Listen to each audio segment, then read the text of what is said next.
నరపతులు మేరదప్పిన తిరమొప్పగ విధవయింట దీర్పరి అయినను కరణము వైదికుడై నను మరణాంతకమౌనుగాని మానదు సుమతి. ఒక ప్రభువైనటువంటి వాడు ధర్మంగా చక్కగా పరిపాలన చెయ్యాలి. ధర్మాధర్మ విచక్షణ లేక అధర్మానికి ఒడిగట్టాడనుకోండి ఆ ప్రభు, అటువంటి వాళ్లతో స్నేహం చేయకూడదు. ఎప్పుడైనా సరే ప్రభువు ధర్మం తప్పాడంటే అది నీకు కీడు కలగజేస్తుంది. అలాగనే భర్త పోయినటువంటి విధవ స్త్రీ ఇంటి పెత్తనం సాగిస్తున్నదనుకోండి, ఆ ఇల్లు కూడా ఎక్కిరాదు. కనుక విధవా స్త్రీలు ఎంతవరకు ఉండాలో అంతవరకే వాళ్ళని ఉంచాలి, కానీ వాళ్ళ సలహాలు సంప్రదింపులు తీసుకొని నీకు అక్కర్లేని తలనొప్పులన్నీ తెచ్చుకోవద్దురా అబ్బాయి. అలాగే ఒక గ్రామానికి అధికారి అయినటువంటి కరణం వైదిక వృత్తిలోకి వస్తే ఆ కరణం లక్షణాలన్నీ వైదిక వృత్తిలో కూడా చూపిస్తాడు. కనుక వాణ్ణి కూడా నమ్మకూడదు. మరణాంతకమౌనుగా అని ఏదో ఒక క్షణంలో అది చావుకు తెచ్చిపెట్టేటువంటి పరిస్థితి వస్తుంది సుమా. అందువలన బుద్ధిశాలి ధర్మం తప్పినటువంటి ప్రభువు విషయంలో, ఇంటిలో విధవ తీర్పరిరాలై ఉన్నటువంటి విషయంలో కరణం వైదికుడైనా అది అంత శ్రేయోదాయకమైనటువంటి విషయం కాదు సుమా అని ఓ హెచ్చరిక అందించాడు మనకు. నరపతులు మేరదప్పిన తిరమొప్పగ విధవయింట తీర్పరి అయినను కరణము వైదికుడైనను మరణాంతకమౌనుగాని మానదు సుమతి. తురగాధ్వరంబు చేసిన పురుషులకు వేరే పదవి పుట్టుటయేమో హరి మిముదలచిన వారికి నరుదా కైవల్య పదవి యచ్యుత కృష్ణ. యజేదస్వర్గ కామః పూర్వమీమాంస చెబుతున్నారు, వేదంలోని మాట. ఎవరు స్వర్గం కావాలనుకుంటారో వారు యజ్ఞం చేయవలసింది అని. సోస్వమేధేన యజేత బ్రహ్మహత్యాం స్తరతి బ్రహ్మహత్యాంతరతి.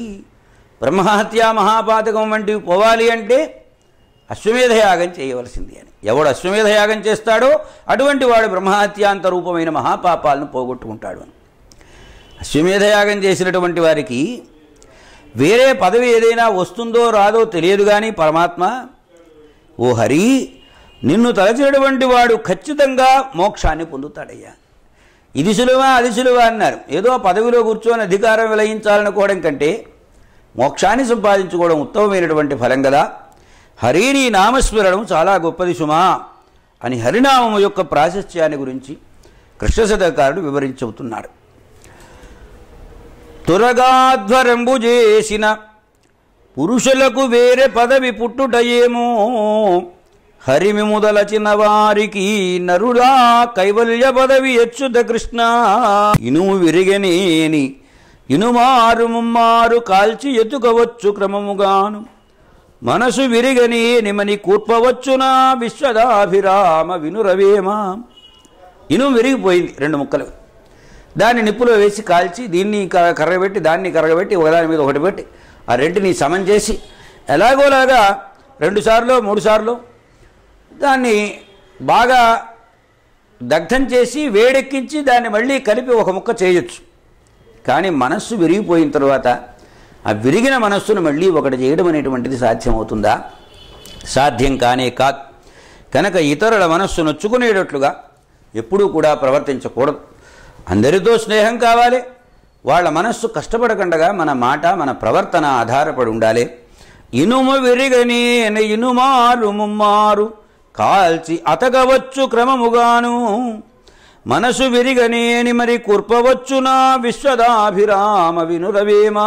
కోతికి శక్యమా అసుర కోటుల గెల్వను గెల్చబో నిజంబాతనిమే ఆతనిమేన సీతకరుడౌటదన వాలుడెట్టి వినుత మా సీత పతివ్రతా మహిమ సేవక భాగ్యము మీ కటాక్షము ధాతకు శక్యమా పొగడ దాశరథి కరుణాపయోనిధి.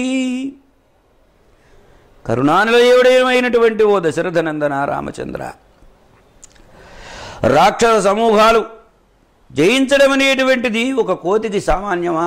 వీలవుతుందా అసలు? హనుమంతుడు వెళ్ళి లంకనంతటినీ కూడా కాల్చి వచ్చాడే. 80,000 మంది కింకర సైన్యాన్ని సంహరించాడు. 7 మంత్రి కుమారులను సంహరించాడు. ప్రహస్తు కుమారుడైనటువంటి జంబుమాలిని సంహరించాడు. ఇంకా ఇతరులైనటువంటి వాళ్ళని ఎంతటినో కూడా వాళ్ళ గర్వాన్ని అణిచివేశాడు, వాళ్ళ ప్రాణాలను తీసివేశాడు. ఇది నీ అనుగ్రహం లేకపోతే ఒక కోతికి సాధ్యమా స్వామి? సరే, గెలవడం అయిపోయింది. ఆ తర్వాత ఏం చేశాడు? వాళ్ళందరూ కలిసి పట్టుకెళ్ళి రావణాసురుడు ఎదురు పెడితే రావణాసుడికి చెప్పవలసిన మంచి మాటలు చెప్పిన తర్వాత కోపం కలిగినటువంటి అతడు ఇతడి తోకకు నిప్పంటించి పంపించాడు. ఎక్కడైనా నిప్పు ఎవరినైనా శరీరాన్ని కాల్చుతుంది కానీ చల్లబడ్డం ఉందటయ్యా, నీ అనుగ్రహం ఉండబట్టి హనుమంతుని తోకకు అంటిన ఆ నిప్పు చల్లగా అయిపోయింది. ఆ సీత యొక్క పతివ్రత మహిమ కానీ, నీకు సేవ చేసినటువంటి భాగ్యం కానీ, మీ కృపా కటాక్షం కానీ ఇంత అని పొగడడం అనేటువంటిది బ్రహ్మదేవుడికి సాధ్యంటయ్యా స్వామి, అసాధ్యమైనటువంటిది నీ మహిమాతిశయం. సీత పాతివ్రత్యం గొప్పది, నీ సేవ గొప్పది, మీ అనుగ్రహపు చూపు చాలా గొప్పది సుమా. కోదికి శక్యమా ఆయసుర కోటుల గెల్వను గెల్చబో నిజంబాతని మేన సీత కరుడౌటదనవాలుడెట్టి దవానలుడెట్టి విముత మా సీత పతివ్రతా మహిమ సేవక భాగ్యము మీ కటాక్షము ధాతకు శక్యమా పొగడ దాశరథీ కరుణాపయోనిధి. పట్టుగా నిక్కుచుల్ మదము బట్టి మహాత్ముల దుడనాడినం బట్టిన కార్యముల్ చెడును ప్రాణము పోవు నిరర్ధ దోషముల్ పుట్టు మహేశుగాదని కుబుద్ధిను నర్చిన యజ్ఞతంత్రముల్ ముట్టకపోయి దక్షునికి మోసము వచ్చగదయ్య భాస్కరా. కొందరు మదాతిరేకంతో పెద్ద చిన్న అనే విచక్షణ లేకుండా పెద్దవాళ్ళని నోటుకొచ్చినట్లల్లా మాట్లాడి దూషణం చేస్తూ ఉంటారు. దానివలన తన పనులు చెడిపోతాయి, తన ప్రాణాలు కూడా పోగొట్టవచ్చు. ఏ ప్రయోజనాన్ని కలిగించని అనేకమైనటువంటి దోషాలన్నీ కూడా వస్తాయి. నిజమే కదా. పరమేశ్వరుడు ముల్లోకములకు ఆధిపత్యాన్ని వహించినటువంటి వాడు శంకరుడు. మన్మధుణ్ణి దగ్ధం చేసినటువంటి వాడు.